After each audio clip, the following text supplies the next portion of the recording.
Ted, thank you. Uber says your ride here in Nevada could cost more because Uber has to pay more in insurance. It's through a new bill that the writers of it say keep rideshare companies accountable if there is an accident.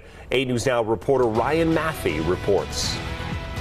There's an estimated 30,000 drivers for apps like Uber and Lyft just in Nevada alone. It includes those right outside the airport here. But in a turn of events Thursday, that bill was pulled from its work session, leaving an uncertain road ahead for drivers and passengers. I average about 20 rides a day. James Cardenas has been an Uber driver in Las Vegas for 2 years. That's about 8 hours. He does it for his 2 children and his wife, who has another baby on the way. But his income could soon be cut short. If there's no business to conduct and it's not profitable, it doesn't make sense. I tend not to do things that don't make sense. It's just simply a form of responsibility. They're talking about SB 125, which would increase the amount of insurance rideshare companies like Uber and Lyft are required to pay in Nevada. Currently, state law requires the apps to cover $50,000 when the driver is logged into the app without a passenger.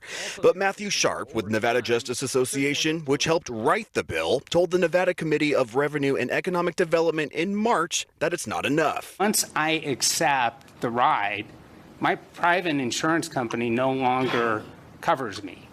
There's an exclusion in your own personal auto policy that you're not covered for hire driving. It does not exist anywhere else in the entire country. What Public Affairs Manager for Uber Nevada, Harry Hartfield, calls unprecedented. Every time you're on a trip with Uber and Lyft, you have $1.5 million in auto liability coverage, which is 30 times what every other car on the road has. A cost he says would be passed on to the passenger. As costs on us increase, we do our best to absorb as many costs as we can, but we're still a business, right? We have to be profitable and make money.